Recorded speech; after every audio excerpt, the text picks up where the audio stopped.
All right, welcome in Cincinnati Soccer Talk. I am your host, Jeremy Lance, joined tonight by Coach and Jason.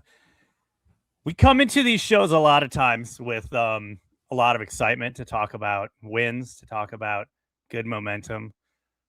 And then there's other times when we come on and we talk about missed opportunities and bad refereeing. We're going to do both of those tonight. Glad you're joining us. It is it's the night before the first day of school here in my household, so I will probably be interrupted at some point with some nonsense. I can just pretty much guarantee it. Jason, how are we doing this evening? I'm doing fine. Glad I'm not in your shoes, but I'm sure you're ready for a summer break to be over and have the house to yourself at least a little Yeah, bit. That sound yeah. would sound great. Need the school to come get their kids back. Uh, Coach, how about you hopping in for us this evening? We had to go to the bench heading into the match. We had a late. You did not make the initial team sheet. We kind of had a late substitution here to bring you in.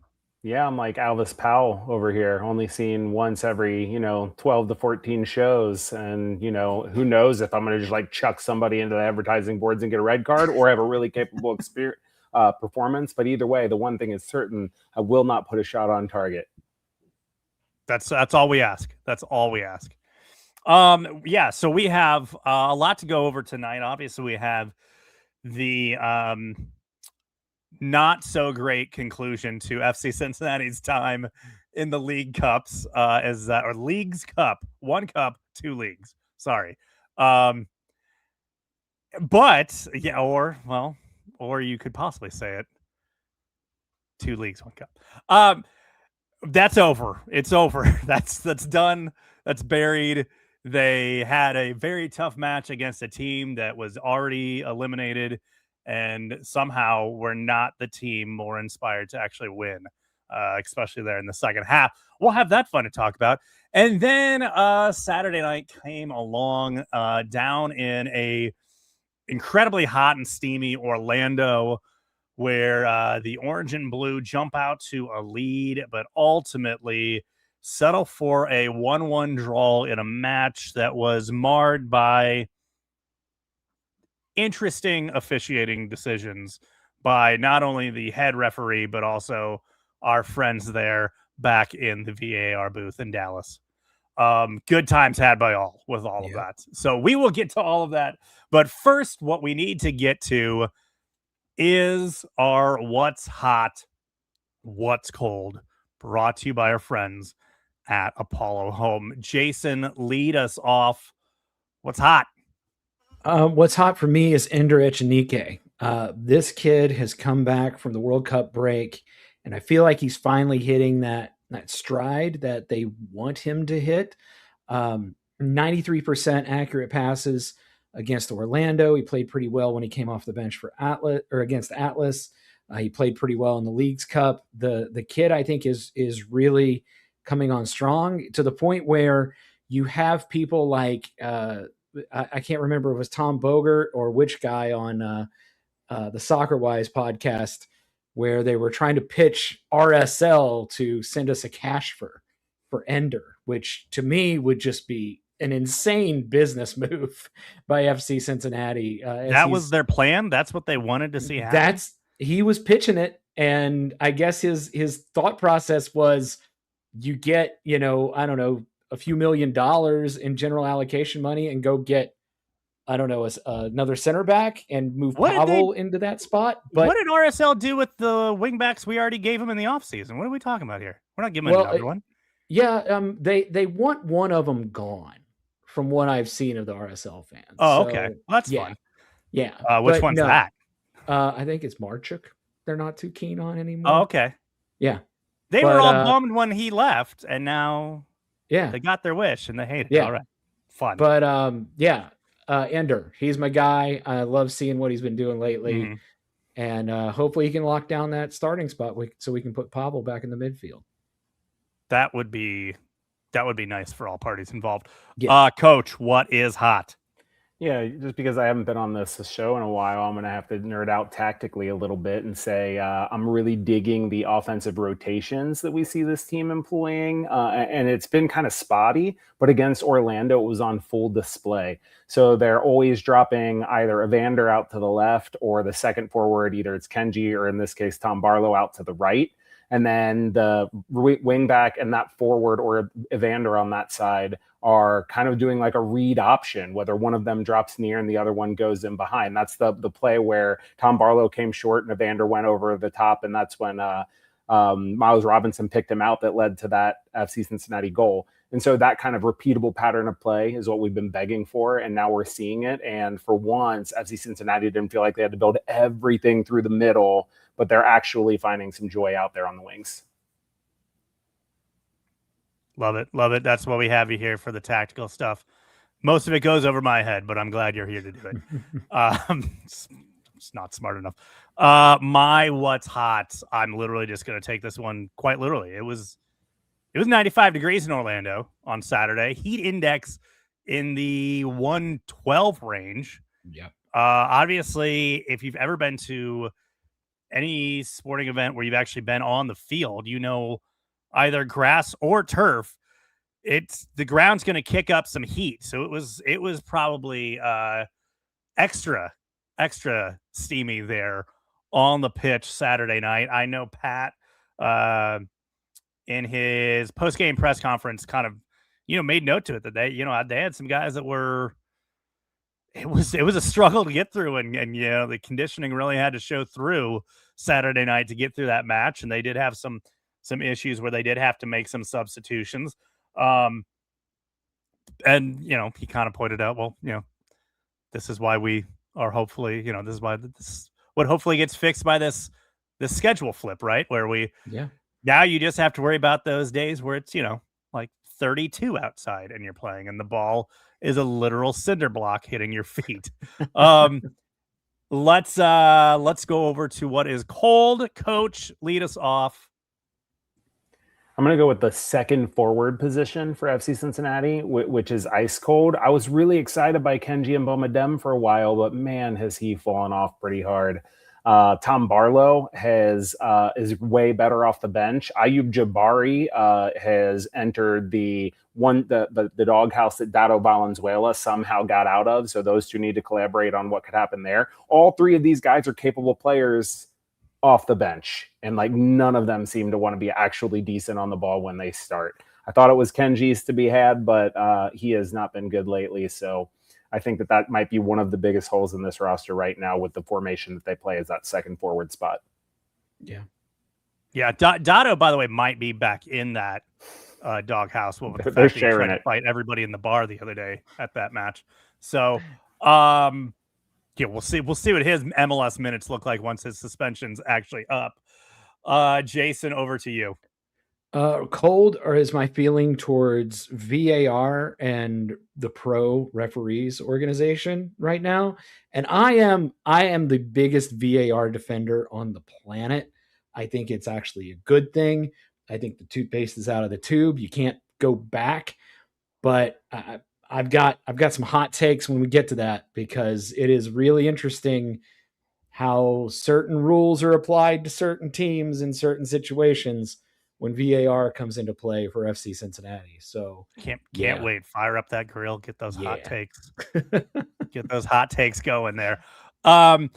My cold, and I'm going back to the well. I think I used this a couple weeks ago as my cold, but it's still true. And actually, that's more of the issue.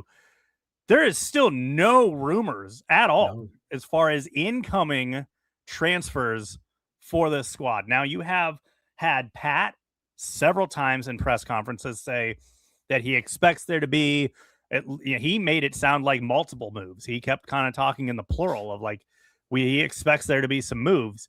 You even had, interestingly enough, you had Evander come out, kind of in some of his conversations with the media, saying that, he hopes that they can kind of get, they need some reinforcements.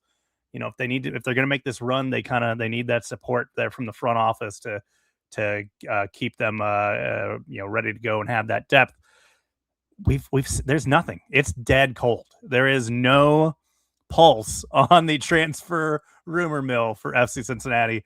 The only news we have is that Hull City gave what looked like not a great offer. No, the low ball.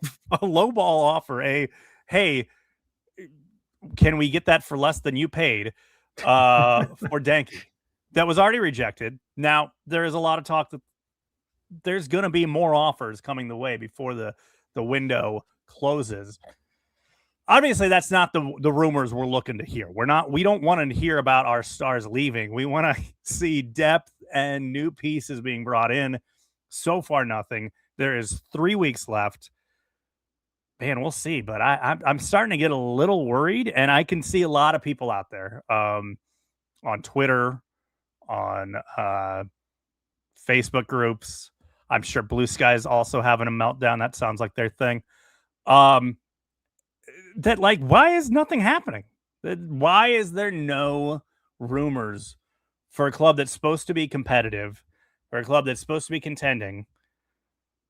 That you have to keep yourself fresh. You have to make moves. Obviously the right move has to be there, but the fact that we're here and there's nothing. I mean, it's August 17th. Yeah. And the incoming rumors from start to now have been non-existent. So we shall see. Hopefully it changes.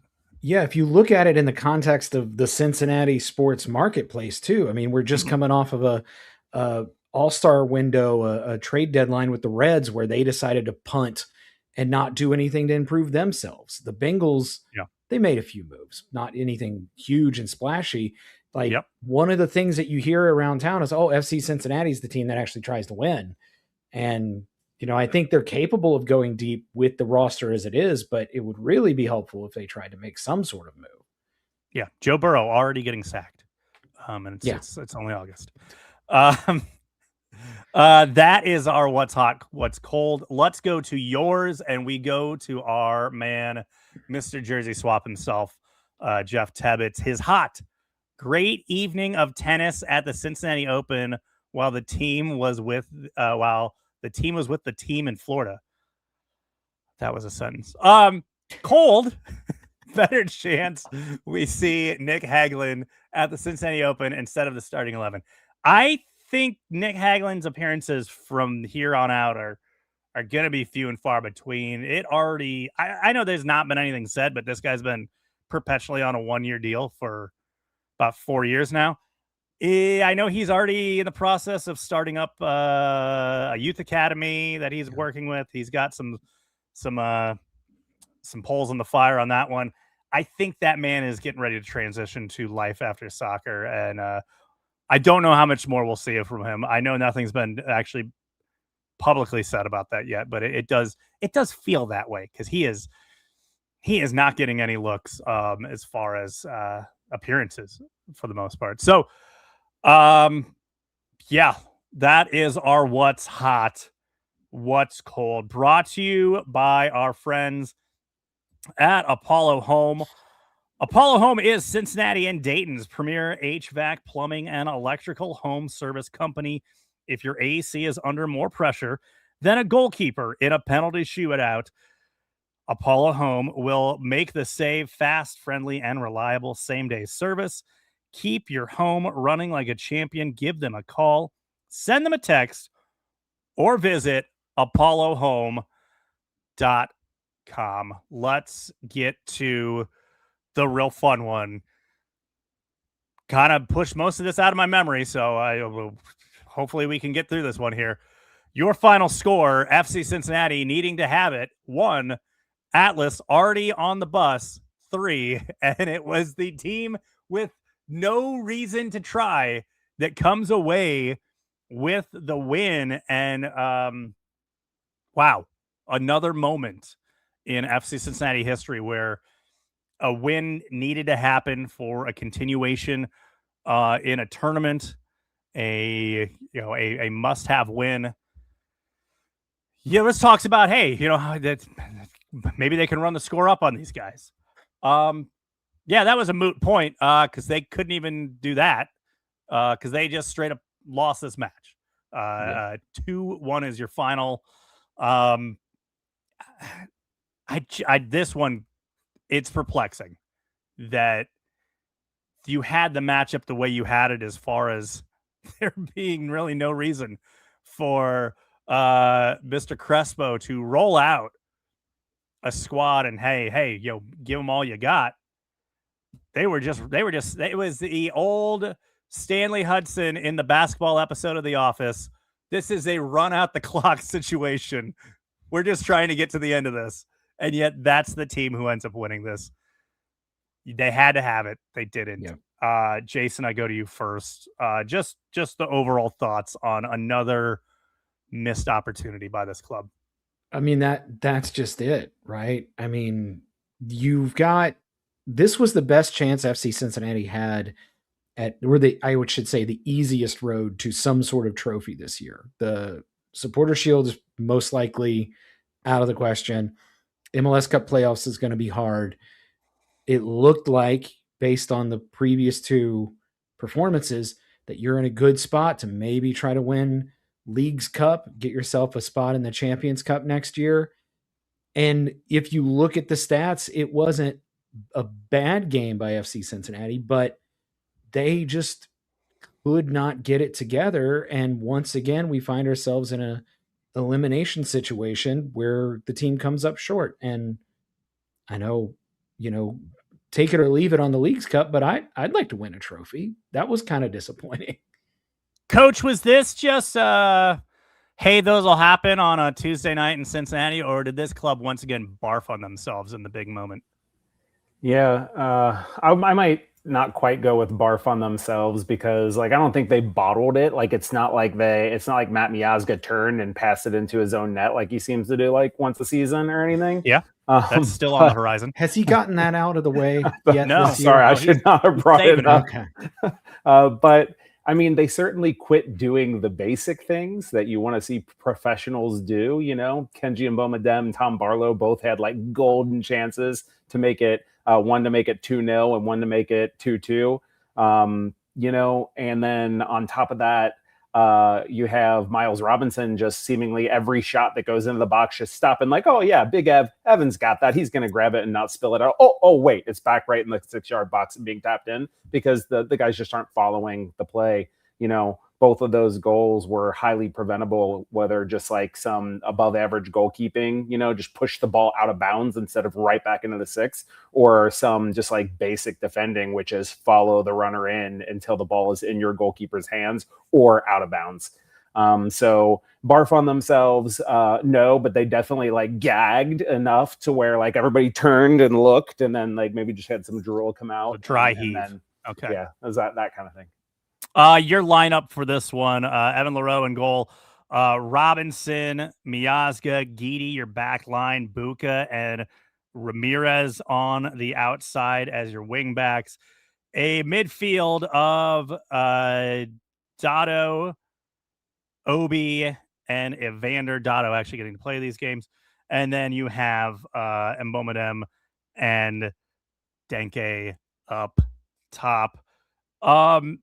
Obviously, yeah, they needed it. They needed to get this done, and this was a strong lineup. You have your two big money center backs. You have a strong midfield. It was not a laxed lineup being rolled out. Right. And honestly, I think if we're looking at the match, a lot of guys had decent games. I thought this might have been the best game we've seen from Brian Ramirez all year, if not one of them. He had a 7.9 rating on FOTMob. Denke played fairly well. Obi played really well. It was just, I think, a case of not being able to get one between the sticks. And that seems to be, when this team goes cold, they go real cold. When they can't score, it's a real problem. They find the post, they miss the post by a little bit. I mean, it's crazy to me how this team can go from scoring 7 goals in the previous 2 games, I think it was, to just the next 2 games not really being able to string together more than one. Yeah, and the first half is where those good stats and those good performances came in, because this team really just came out slow in the second half. And this is where we get back into the idea, did they actually play terrible, or did they just kind of let their foot off the gas? And that's why I'm saying it's more of the second, like so many just like little turnovers, like the ender pass that leads to one of those transition opportunities was just a hospital ball that like that anybody who's played soccer like past the U10 level has been on the receiving end of one of those where you're like, if I go after that, I'm going to get crunched, and before that, I mean, Kenji, this was like one of the matches that get back to my what's cold, where Kenji just like, he wasn't terrible, but he just was not connecting anything. So many misplayed passes. That second half, especially, basically like 55 minutes on, was just like a straight downhill climb. Nobody went off the cliff. Nobody was passing it in their own net, but man, it just was not good. It wasn't good enough. Yeah. Yeah, you mentioned it. So it was Evander with a nice goal off of a deflection right before halftime. They go in playing a solid first half. They got the lead. And you're right, Coach. They come out and it just didn't seem like the same emphasis and togetherness and cohesiveness was there. And you had an Atlas side that I don't know. I don't know if it was playing for pride or what, but they were willing to show up and go for it. And it was 2 goals late in this match that were the difference. I guess this is more really, I mean, the match is what it is. It wasn't exactly the most, chaotic disaster. I mean, this club has produced real big disasters in the past. Yeah. This was not one of them as far as just an on-field product. They just couldn't finish. It's an issue that kind of plagued them the whole week. But overall, it is, again, that new moment where they go, the moment was there, and they didn't take it. And how much does this play into... I don't know if it's just even Noonan, but just kind of this club's like identity of just being incapable of the big moments. Is that what this is? I mean, is this just another one to add to that list? You're not going to break the stigma until you overcome it. I mean, they've been, look at this club's history going all the way back to the beginning, even back in USL.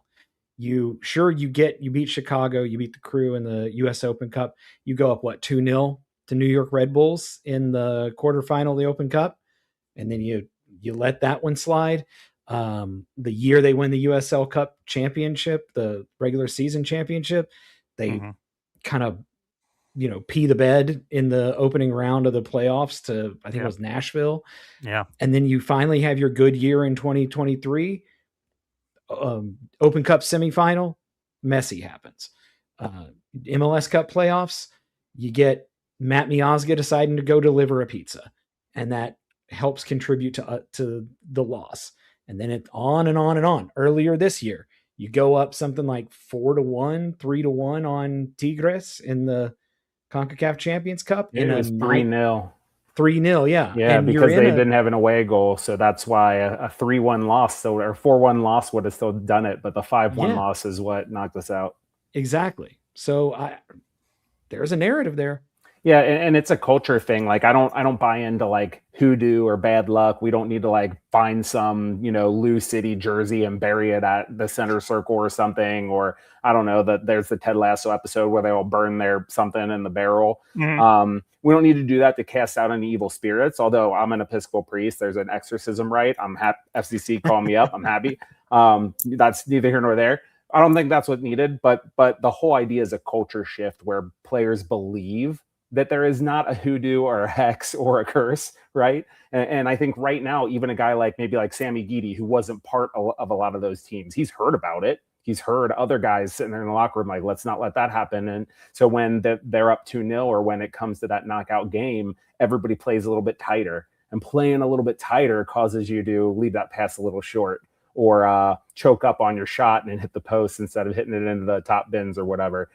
So I do think something needs to be done culturally in this team, whether it's something silly like burning something in a barrel or getting a sports psychologist in here, or whether it's just something more like on the pitch, just like giving your guys as a coach the freedom to make mistakes and to not feel bad about it and play with a little bit of joy even in those moments late in games. Yeah, pick one of those Ted Lasso subplots. Just try one of them. Any of them. Dr. Sharon, please. Dr. Sharon, burn some stuff. But Coach, how much of the culture issues, like how much of that falls at the feet of Pat? Yeah, I think probably most of it, because as a coach or a coaching staff, maybe not just Pat, and I think also like the whole front office, Chris Albright, all of them, I think these guys have to be doing something. You know, one thing I think Chris Albright could have done a lot better is brought some actual leaders into the locker room who could play too. Because the only real leader this team has is Nick Hagglund. Because other than that, you have Evander, who's a great player, but not a vocal leader. You have Matt Miazga, who's a vocal person, but not necessarily a leader. You have Miles Robinson, by all accounts, doesn't really talk. You know, like there's all these players that don't quite fit the bill. And the reason why Nick Hagglund has been such a vital piece of this team, even as he was on the downslope of his career, is because of that leadership. And there's just not a guy like that that's ever on the pitch right now for FC Cincinnati. But yeah, Pat Noonan and his staff, that most of it lies at them, because you got what you got. You don't know, you're not going to have Diego Chara walking through that door. Okay, well, you're not going to have that kind of leader. You got to build it from within. You got to find a player or a group of players and say, this is on you and this is how it's got to go. And I think Pat right now leans too much into just letting his guys figure it out. And it hasn't worked for, I mean, Jason did a great job running down all those former episodes that ended in defeat. Hasn't worked. Do something different. If only there was some sort of window of time where you could bring in someone like a center back with a veteran presence that could maybe bring more of a vocal leadership than just, you know, pure play on the field. If there was only some availability, some avail for them to do that, that'd be great. Let's go to wow, what a bummer of a match. They don't move on. Okay, well, League's Cup, it's over. We'll see you next summer when we remember that you still exist. Or maybe you won't exist. When will that even take place? Who knows? Let's go to Saturday. FC Cincinnati goes down to Orlando. It's hot. It's gross. It's sticky. It's 1-1 draw. But a lot of the talk coming out of this match was not just about the, once again, inability to finish. You had some real good opportunities. I think of Denke hitting the post. I think of some of those other moments there where they really could have cashed things in. I know Evander had the ball at his feet a lot at the top of the box, but just could not find that little, you know, sliver of light that he could fit the ball through. A lot of it's going to be talking about some of the decision-making by the refs, by VAR, a VAR decision, really two VAR decisions. You had the penalty that was then chalked off, and you also had Orlando's goal and the build-up to that a lot of people, most of them with eyes, said, that looks like a foul. They should probably call that back. None of that happened. They didn't. They looked at it, allegedly. But nonetheless, not a goal, and it goes 1-1 with a lot of frustration. It was, you know, there's the loss that feels like a win. There's a draw that feels like a win. There's a draw that feels like a loss. I don't know what that was. I just walked away just grumpy. I just was grumpy and frustrated from that one. Yet at the end of the day, I was like, okay, point on the road against a good team. Sammy Guidi says it's a draw that looks like a tooth extraction. It looks like a dental bill is what it looks like. All right, your lineup for that match. Celentano back in goal because this is a league match, and that's what he does.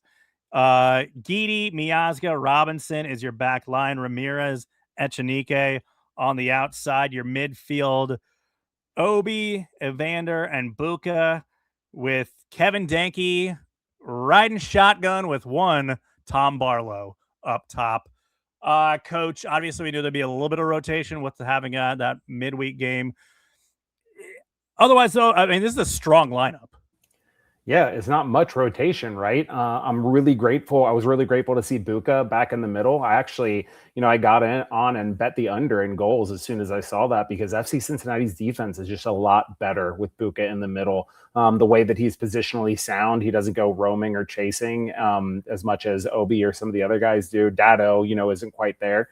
So I was actually pretty excited when I saw the lineup, and I also thought Echenique and Ramirez could do some real damage on the flanks. And we did see some of that, and there were some chances created. But once again, as you mentioned, FCC just couldn't quite finish. And then you add on top of that some of the controversial refereeing decisions and maybe some decisions on the field to not pass. There was a moment in the 20th minute when Ramirez hit a shot from basically the goal line, trying to go near post, when he could have literally just rolled it across for, I think it was Tom Barlow, to just walk into the back of the net. He must have thought for a second it was Corey Baird and thought, oh, that guy can't hit from there, I better shoot. I don't know. But, things like that. And again, I think Pat needs to show the team this tape and be not go in there and be a draw on the road in this heat. Good job, guys. He needs to be hey, you drew and you should have won, because here's this play, here's this play, here's that play. Do better. The refs could have done us some more favors, certainly, but that's not why FC Cincinnati drew this match. They drew this match because Kenji couldn't find the far post in the 70th minute, because Brian Ramirez can't pass the ball in the 20th minute, because Kevin Denke hits a post, because nobody can stay onside, right? I mean, those are the reasons. Yeah. They were doing their best Brenner impression as far as the offsides were concerned. Yeah. Especially Denke was just, he thought that Arsene Wenger wants the daylight rule. He was going to test that. He thought it was implemented already. Yeah, he was beta testing that night. Yeah. Buka with a first half goal. Buka doing Buka things. The guy's in form. He's been playing great. Obviously plays better when he's in his own actual natural position. But then we go to the second half. It was early in that second half where Orlando gets the goal, and this is kind of that moment, the first real flashpoint, where it is a play up to Tyrese Spicer, who's having himself a nice little season. Buka is the guy that has to kind of track back and get him, and is then in a foot race with him. The ball and Buka and Tyrese all kind of converge nearly around the same time, with Tyrese Spicer, what appears to possibly be going through the back of Buka a little bit. Buka goes down. He's now removed from the play, and it is just Spicer and the keeper, and I believe it was Guidi flying in, attempting to head the ball there at the last second on the goal line here. And yeah, I mean, that's your first moment there. So this does get reviewed briefly. It didn't seem like there was that much time between the goal, the celebration, and then we were, on the broadcast, they're doing the replay, and then immediately it's where the matches, we've restarted and everything's going again. And I think there was a lot of questions, I know, at least for obviously those of us on the orange and blue side of things, that thought, what happened there? Did we look at that? Did we actually give that a good look? But before we get to the referee decision, I want to not let Guidi and Ramirez off the hook right there, right at the midline, when they both step to the same player, and then they take a nice little jog until they realize Buka got pushed over, and then Guidi turns it on. If you're watching on the stream, they just kind of turn, they're just jogging, and then when Buka goes down, then Guidi is like, "Oh, I gotta go." Oh no! But then let's get the refereeing decision, because I'm all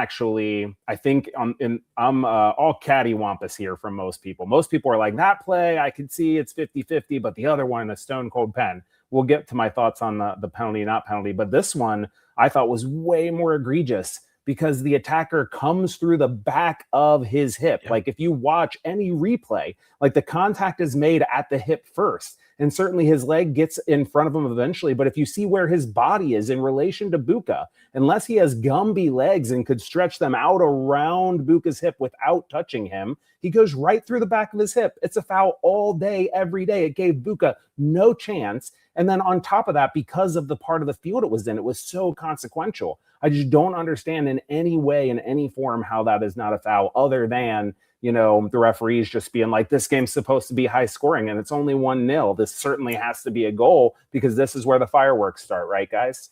Yeah. On the postcast, Grayson said, and I agree with them, if that's Kevin Denke that's doing that, it gets called against FC Cincinnati, because we've seen that happen a dozen times. Coach, it's interesting you brought up this is supposed to be high scoring, and then you brought up betting the under.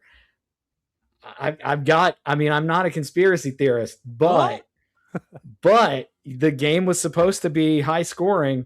And it sounds to me like someone had both teams to score under 3 total goals parlay going, especially in the VAR booth, because that is the only explanation I can have for the shambolic VAR decisions that we saw on Saturday night.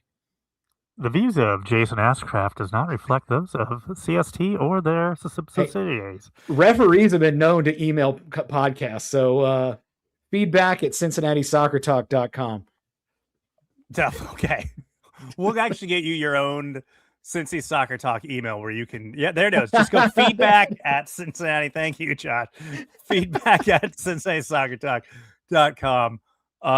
You just send it right over there. We'll get that into the right hands. So that is flashpoint 1 of, hey, were you gonna call that?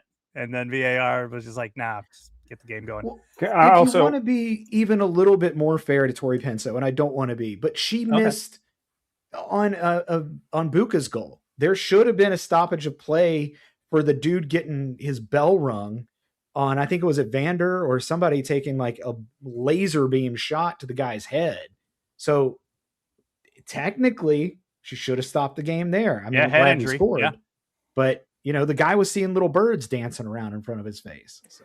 Yeah, I think also if you want to talk about just some bad luck for FC Cincinnati, if you watch the way that play develops, notice that Brian Ta Anunga is one of the closest players to the gentleman who makes that long pass up the field, and he just doesn't have the wheels to close. And I have to believe if Obi's still out there, you know, he got pulled at halftime because he wasn't feeling well. I have to believe if he's out there, he's either getting a yellow card on that play or he's breaking it up. Because it was post corner kick. So you have to make this play. But instead, Anunga is just kind of shuffling. And then the ball gets passed into the midfield. So, you know, again, sour grapes, whatever you want to call it. It's unfortunate. FC Cincinnati still had chances to win. Good thing you mentioned that. The reading between the lines from Pat is that Obi has maybe an illness of something right now, that he's not gone away, because he said that Wednesday he doesn't expect him to be a full participant. So that was one early sub, and then your other one that kind of, as Pat said in the post-game press conference, was unplanned, was Guidi. We alluded to it. He had a bad hit. Man, I've had this before. It's one of the most miserable pains ever. A toothache. I was just having to produce a radio show at the time that I had a really bad toothache, and I could barely get through it. He had to play a professional soccer match in 100-degree heat and getting knocked around. And I think finally it was when he was shoved into an Orlando player by another Orlando player and got a yellow card from it. I think that's when he was like, you know what? This sucks. I need out of this game. And apparently he did get a tooth. The tooth in question has been removed. The problem has been taken care of. So hopefully he can be good going forward. I don't know if they drug test for Oxy, but he might be on a little bit of that headed into the match. I know that's generally what they give you. So yeah. I'm not sure how that works. So yeah, that was definitely do play into it, as those were two substitutions that kind of weren't in the cards for Pat that also had to happen in this match. Let's go to the other one, which is your Well, it was called a penalty on the field. Tori Pensa said that is a penalty. Upon replay, kind of still looked like a penalty, but not only was it not a penalty, Evander ends up getting a yellow card, I believe, for simulation, I'm assuming, and unless it was for dissent. I'm pretty sure it was for simulation. Coach, I know you said you had kind of another take on this one, so I'm going to let you have the floor first. Yeah, so I mean, simply put, I can't stand this kind of play by attackers. We saw Max Arston do a similar thing to Matt Miazga, where you just don't even play the ball, you just look for the foul. And I think when you see how Evander falls there, if he stays on his feet, I think he has possession of the ball in the box with Orlando scrambling. Instead, he does that thing where he drags his leg, gets fouled, and goes over. So I think in a vacuum, I want to see this out of the game. I'm happy with the call because if I take off my orange and blue glasses, I want to see that go that way as many times as possible where the attacker gets the card. Now, where we all feel grieved is the fact I brought up Max Arston. The fact that so often that is. Yeah, what did VAR think about that one? Exactly. And that's the problem. And I do see the problem with that. But I guess I would say, maybe I sound too much like a dad here saying two wrongs don't make a right. But I would rather see it go that way more often than not. So, I say, fine, FC Cincinnati gets screwed up by it this time. Hopefully, eventually it averages out over time, and referees should do as much as they can to get attackers to actually stay on their feet. All right, Jason, skin that smoke wagon. Let's do it. Respectfully disagree with Coach on this one. This is so different than the Arfston situation because we're watching it in real time. You've got Evander. Arfston literally did initiate the contact. He dove into it. You got Evander coming full tilt at the ball. Defender knocks the ball away maybe a split second before. And then did Evander lean into him? Who's to say? He might have. According to VAR, he did. But he gets his feet taken out from under him. I don't know how he stays on his feet, to be honest. He's either going to get his feet taken out or get bumped because of the move there and the amount of time there. The second thing is we have seen this call go the other way against FC Cincinnati, Arston, and other times. The biggest problem I have with this is that this is supposed to be clear and obvious error. That is what we are told about VAR, and I am a huge VAR defender. There is no clear and obvious error on the part of Tori Penso. Hard to believe, I know. It's a Penso, refereeing a MLS match. But to have them immediately say, "Oh, come check it, Tori," and her to go right along with it, I feel aggrieved. I am going to keep on my orange and blue glasses here because these things don't even out. And you go from having 3 points to 1 point. Luckily, just 1 point. And it seems awful. It seems awful fishy to me that you have a situation where, FC Cincinnati is going to get a 75% chance at a goal. Got to pull this one back. It just seems awful odd to me that in a 50-50 situation, this isn't Arston. Arston was 75%. Clearly, he leaned into it. I don't see how you look at this, even on the replay, and go, yeah, that's a clear and obvious error. I need to overturn it. Yeah, I think there's some issues with whether you watch it at full speed or slow-mo and all those, but I see, maybe it's because I was a defender when I played, I don't know, but I see Evander pulling that leg awfully slow, trying to drag it across, and I don't think Brekalo touches him if Evander just runs to the ball. But again, I think that the fact that we're saying I don't think and what if is probably more to your point, the whole VAR clear and obvious. That was a misapplication of that. I think so. Yeah. But my point is not that VAR was misapplied, because it was. My point is not that FCC didn't get screwed, because they do. They did. My point is simply, I want to see less diving, and I do think that was a dive. So in the global sense of the thing, I just hope we see more of this. Less of it against FC Cincinnati, for sure. but more of it in general, because Evander was looking for it. And as a coach, I'm saying, yeah, sure, Evander, I think you probably should have gotten that foul, but also go get the ball and score, because I think you could have done that, man. Maybe he couldn't have. Who knows? JH chiming in, the single biggest tell of whether it was a foul or not was the reaction of the defender to his own tackle, not a shred of protest in real time. Agree with Jay. Yeah. I mean, I agree with it. Also, Kevin just finished, slot that bad boy home. What are you doing? How did you screw up that angle? He hears us complaining he never passes to Evander, so he tried to pass it off the post to him, and Evander just got it wrong. Yeah, bank shot. I feel like Denke was forcing some stuff too. I think maybe the transfer rumors are getting in his head a little bit. Well, you have that possibly. I know Pat kind of talked about the fact that that's something that they're working to manage. Obviously, you don't want that to distract him, but you also have the fact that he's on like 5 or so matches now without a goal.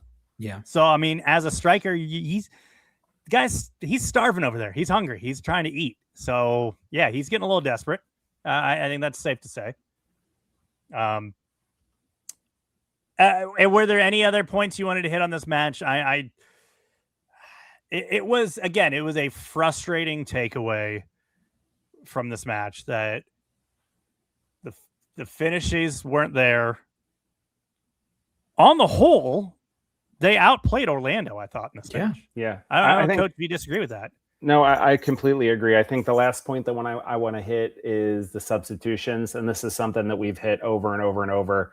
And I hate blaming coaches. I mean, I hate blaming coaches, but one way you can really affect a match is with substitutions. And when you have a guy like Jabari who's played really well coming off the bench, I've been really impressed with him. And when you have 140 degrees on the pitch, like, give a guy a shot, man.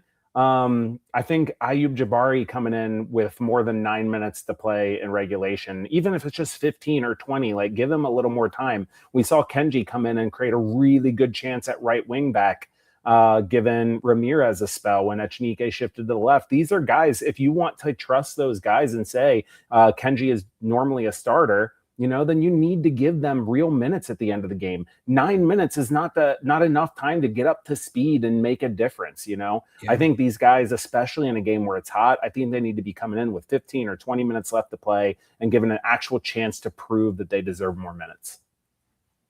Yeah. Let's put a bow on that. Let's move ahead here with our players of the week, our Go Beyond players of the week, and then we will hit the 2 matches to come this week. Coach, your Go Beyond player of the week is? I'm just going to keep going weird and wonky here with my penalty takes, not penalty takes, and I'm going to say Matt Miazga. Okay. Not because he was fantastic or anything, but because, dare I say it, I thought he actually looked close to the defender of the year, Matt Miazga. Like, he's definitely half a step slower, but I thought he got his read spot on. There were several times in 1v1 where he had held up and stuck. I think Griezmann once, he stuck DK once, had a pretty solid overall match. And for a guy who we've been talking about, like, shoveling him over to the trash heap because he's old and slow. And I think it was good to see him playing well, and hopefully we get more of that. Yeah, we thought his legs had gone all Jeff Cameron on us there. Yeah, I agree. I mean, you had a guy like Griezmann there was going to cause you fits, and you had Matt stepping up calmly and confidently and picking the ball off in the box, stepping to attackers. Yeah, he looked great. It's cool to see guys like him and Obi showing that form of the guy that they were a season or 2 ago when they just seemed like some of the best in the league. And right, Miazga wins Defender of the Year. Jason, your player of the week? Honorable mention to Miles Robinson for that sweet pass that led to the goal against Orlando. Always nice to see him unlock something for FC Cincinnati. I'm going to change it up a bit though and give it to Pavel Buka, not just for scoring goals, but for did I steal yours, Jeremy? Yeah, that's fine. That's fine. Just for him being the workhorse, being willing to go out there and put in the hard work. So I'll let you elaborate on that. No, you know what? No, I'm gonna zig because you're zagging. So while I am just the number one Pavel Buka defender out there, I'll switch it up. Evander is, I think, his form lately has been so good, and his ability to just create goals has been so good that it almost has become a little too expected and routine. But definitely going to just take a moment to give him his flowers. Dude is still like just absolutely killing it and showing that he is one of the best in the league. He is a constant MVP candidate, and yeah, always the guy that you need, and coming up when you need them. Those are our Go Beyond Players of the Week, brought to you by our friends at Beyond Exercise. Beyond Exercise is a Cincinnati physical therapy and fitness business that helps people of all ages stay active and fit. They also work with local MLS and MLS Next Pro athletes. See how they can elevate your health and fitness at gobeyondexercise.com. It is NYCFC coming into town on Wednesday. This is a side that I believe has been unbeaten against Cincinnati in, I believe, the last 5 matches. Yep. They come in having a not so great run of things, did poorly, to say the least, in their League Cups matches. As they went 1-2 in that tournament. And they also are fresh off of only 1 point in their last 2 league matches. So a team not in amazing form, but still a good team, a team just behind Cincinnati in the standings. They obviously would jump them with a win on Wednesday. Luckily, this game is in Cincinnati and not Yankee Stadium or Citi Field or some other bogus field that MLS has said, sure, why not to. Jason, I go to you. What's your vibe? What's your feeling on this one? I hope that they save the rotation for Saturday because it's a Western Conference team on Saturday. This is the Eastern Conference one. If FC Cincinnati wins, and depending how things go with some other matches, the Garys could be up in 4th place if with a win. So this is a 6-point match. You really need to go out there and try to win this one. And Seattle is in even more dire straits than NYCFC. So I'm hoping to see a little less rotation, I think, than what people are expecting. Coach? Yeah, I think that there's going to have to be a player or two. I wouldn't be surprised to see Dado Valenzuela come back into the match. I wouldn't mind seeing Dado Valenzuela get to reprise his role as that second forward. I talked earlier about how we've been struggling there. I think Obi didn't play. If Obi's good to go for, 45 minutes, I think he should get the start there. I think Pavel Buka needs to be in the midfield. Giving Dado the chance to play the Robin to Ender Echenique's Batman over there instead of Tom Barlow, donkey feet Tom Barlow at times, I think could be a really lovely option because Dado can also come inside and score, create himself a little bit. Whereas you're never really seeing Tom Barlow. He's going to be, maybe a penalty box merchant at best and a great pressing player. So you might lose a little bit defensively there. But I think that FC Cincinnati should be able to rotate just a few pieces and come out with an expectation to win. NYCFC is in a bad run of form, and FC Cincinnati's defense has stepped up, and they just need to get the offense clicking a little bit again. And I think that this will be a good match to do it. Saturday, it will be the Sounders coming into town. Sounders also not on a great run of form, as they have also did poorly in Leagues Cup and have not won or have lost both of their last 2 league matches. In the table, they find themselves on the outside looking in at a playoff spot. This is generally when you hear Seattle, you think of a club that is always going to be a contender, always going to be there. This season has not really been firing on all cylinders for them. They come in to take a team that also not firing on all of the cylinders. It's going to storm that night, according to Fat Mom. So enjoy the concourse while you're there. You might be stuck in there for an hour or so. So get comfy, get cozy, maybe bring a book. Jason, your thoughts on this one? I know you said this was kind of the match they needed to focus on a little bit more this week, right? This is the one. If you're going to rotate, I'd say you try to rotate on this one. You can maybe. I don't want to lose any match, but you can maybe not take the night off, but maybe take it a little less seriously. Sounders haven't won a league match since May 13th. Oh my god! Had that. Yeah, and they won one in League's Cup against Querétaro. I can never pronounce that team's name. Querétaro. Yeah. That's the one. Which kind of stinks for. I like the Sounders, like Brian Schmetzer.